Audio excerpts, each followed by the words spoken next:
Hi guys, welcome back to my YouTube channel. This is Building Tables with Charity Claire. I'm glad to have you here. If you're a returning subscriber, you're welcome. If it's your first time here, pull in a chair, come on this table because here you belong. And yeah, this is Building Tables with Charity Claire, and I'm glad to be back here again with another of one of my motherhood videos, navigating motherhood. So I'd like to talk about I'd like to share some tips on how to navigate motherhood like a pro with my 1 year experience. Yes, clap for me, 1 year. I'm sharing with you the bits and pieces that I've learned and that I'm actually using to navigate these motherhood streets. So yeah. The first thing that I'm going to share with you is that find time to be selfish. Yes, I said what I said. Find time to be selfish. One thing that I learned about motherhood is that once you become a mother, there is no stopping, and no one expects you to stop. And when you stop, you're judged. Okay, so you need to find time to be selfish. What do I mean? The demands will never end. The demands on your time, the demands on your energy, the demands on your mental capacity, the demands on your emotions, they will never end. It is up to you to actually pause and take a minute or two for yourself. Yes. So one thing that has helped me, and this has helped me not to build resentment towards my partner, so sometimes, like when I feel overwhelmed, I cut down on the things that I have to do. Currently I'm a stay-at-home mom. I'm at home. My contract ended and it wasn't renewed, so I'm simply looking out for other opportunities out there. But there's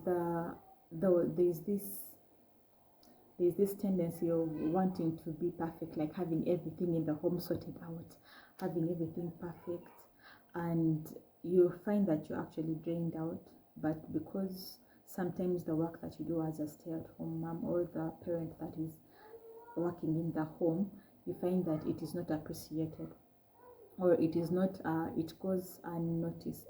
So it's not so much of tabbed or tagged, like a 9 to 5, but you have your hours, and at the end of the time, and at the end of the day, you actually compensated for the time that you've given. As a mother, that sometimes you're not given that grace, so it's up to you to actually know that I'm now burnt out. What can I take off my plate that is not life threatening, and then what can I retain on my plate? And how I do this is that sometimes I will not do the laundry, someone else has to do the laundry. Yeah, so sometimes I'll kindly ask my partner, like, I will not be able to cook, and I use that time to kind of rejuvenate, so that I'm in the best possible frame of mind and the best possible physical stance to be able to pour into my family. Otherwise, there are times when I feel burnt out, and I ask myself, why don't you give yourself the grace? Like, you have to take care of yourself. You have to take care of yourself. And you keep on thinking, no, this has to be done, this has to be done, the child is sleeping, I have to get this done. No, you have to pause, you have to slow down and decide that, you know what, okay, if I take this off my plate and this off my plate, I can gain this period of time to rejuvenate, and then be able to come back stronger. So one thing that I tell you, one of the tips that I will tell you is that learn to be selfish. Get time to be selfish. If it means 15 minutes for you to just take a bath, then do it. If it means whichever way, you just have to work around the things that you have on your list of things to do. What is not life threatening? Your child being taken care of is something you cannot give to another time, but then maybe the things that you have to do for the adults in the house, those are things that maybe you can outsource, or the things that you can postpone so that you have time to yourself to actually pour into yourself. Do you get what I mean?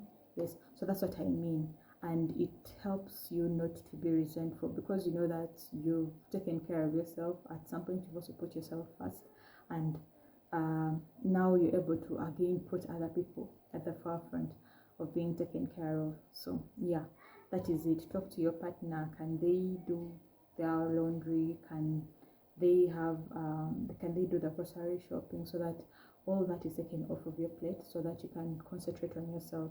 Okay, so find time, dear mom out there. Find time and be a little selfish. It will help you. It will go a great while. Yep. The other unconventional thing is commit to your growth. Commit to your growth. Like, I use the word commit. Commit to your growth. That is something that I had to actually intentionally like squeeze time out of my busy schedule to ensure that it happens. Okay, so what do I mean? For me, every time I'm out of a job, I make sure that I get a skill. I do something. The last time I didn't have a job, I enrolled for a diploma in project management. This time round, I'm doing quite a bit of things. I'm learning a few tools online in terms of project management, so that the next time I'm going back into the work space, I've kind of built, and I'm still in sync with the trends in the work environment, and in the industry. So what sometimes as a mother, it's very difficult, especially if you've given yourself a very high standard of care for your family and your loved ones. But for me, what I've done is I've literally committed, and I'm like, by the time I return to work, I need to be able to account for this time for myself, that yes, my child was well taken care of, but I gained A, B, C, D, so I decided to enroll for virtual assistant training. It's a short course by ALX, and coming to the close of that like makes me feel so good.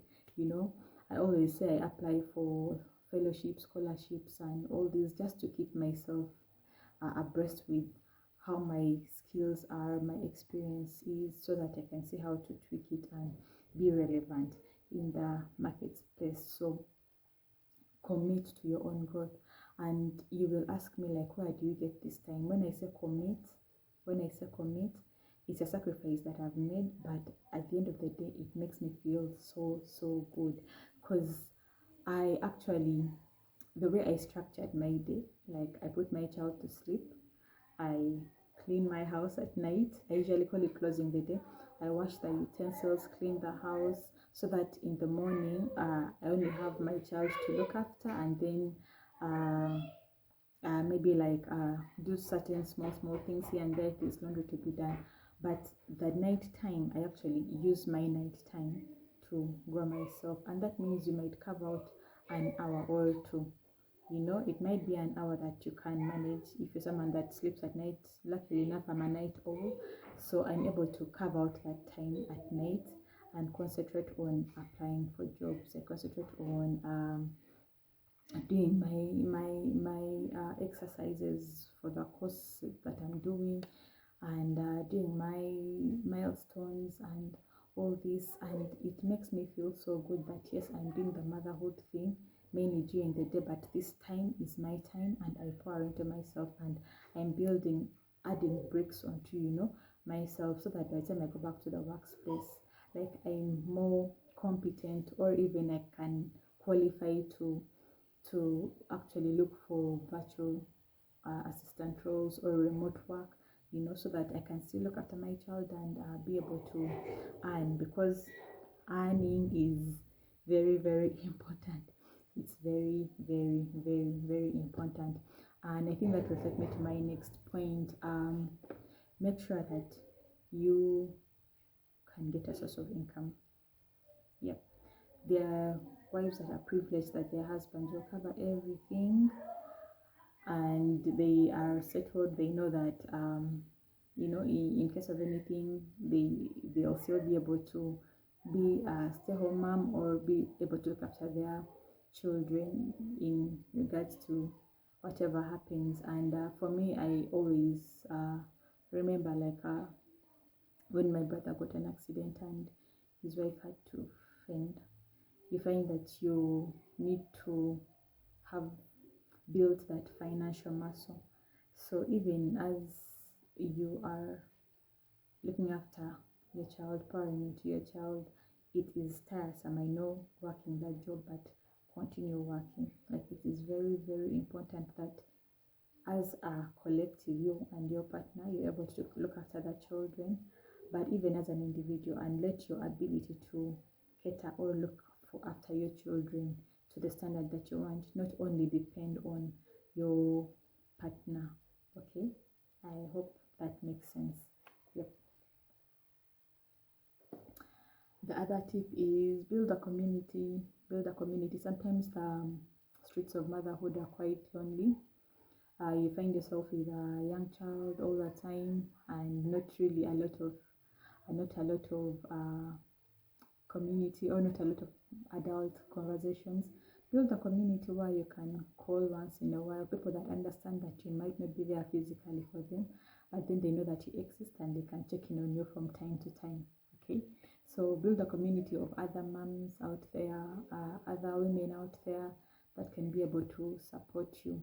Yeah, and also it's good to build a community of mixture of community, or people that maybe have older children, people that have just given birth, people that don't have children. All this come in handy, because in the different seasons that you're all in, then you have more time and more energy to pour into each other. Okay, so yes, that is one other thing, that's another tip that I can give you.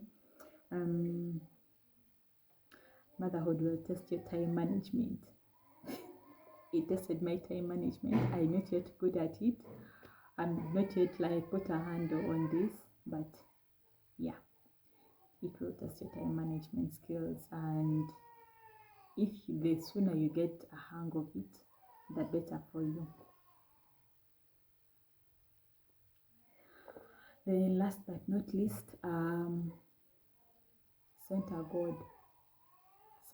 You're simply a steward.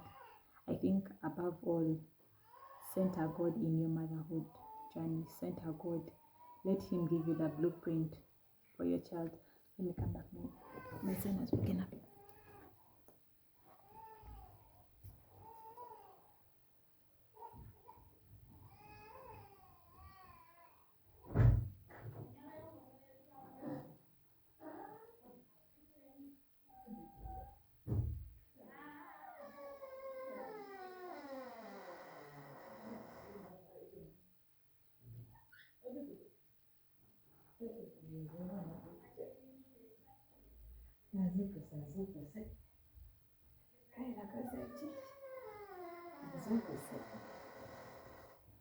Come and finish this video.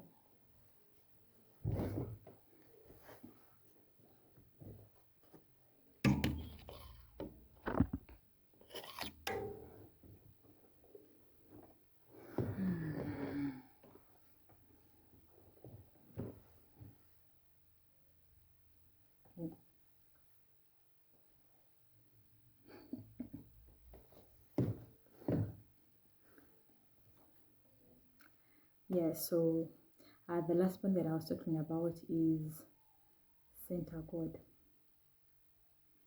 Center God, and be able to stay committed to partnering with him to raise your child. This is something that anchors, I always say, like, at the end of the day, we are all children. At the end of the day, we are all children, and we are all in need of a greater support, in this journey called life. So if you don't have God that is omnipotent, omnipresent, Rapha, Elroy, like, who do you have? You cannot trust the arm of flesh, because it will fail you. It will definitely fail you, But if you can trust the God that is able to do all, I think that is the greatest support that as a parent and as a mother you can have. That is the greatest pouring into. Like, that is the greatest person that can fill your cup for this journey, because it's a journey that doesn't end. It's a journey that doesn't end, and with the ups and downs, like it's just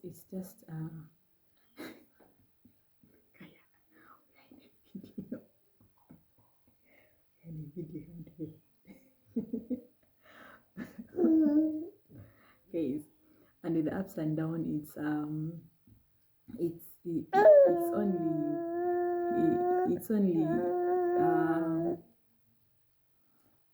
it's only obvious that you go back to the maker factory, the maker of yourself, the maker of your child, the maker of the universe, and get their insights. So yeah, so those are my tips, as in for this journey called motherhood.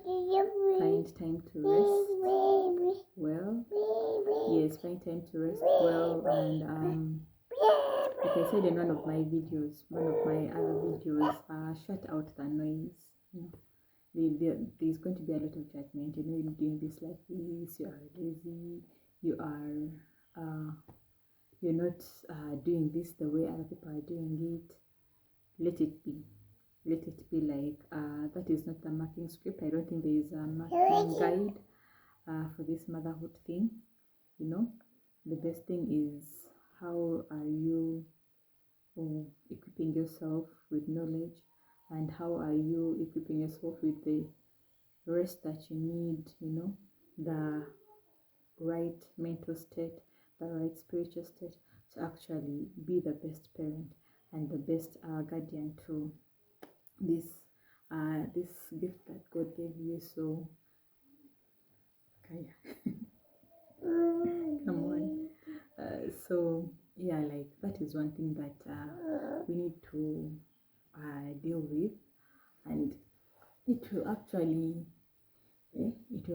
save you a lot of heartache and a lot of pressure, just doing away with the societal expectations, and forming your own culture around parenting. Yeah, so those are my tips. Kindly share your tips down below in the comment section. Feel free to subscribe if you're not yet subscribed to my YouTube channel. You're welcome. And yeah, I'll be doing bits and pieces of this motherhood thing, and hope you come along. Yeah, bye. See you later. See you later.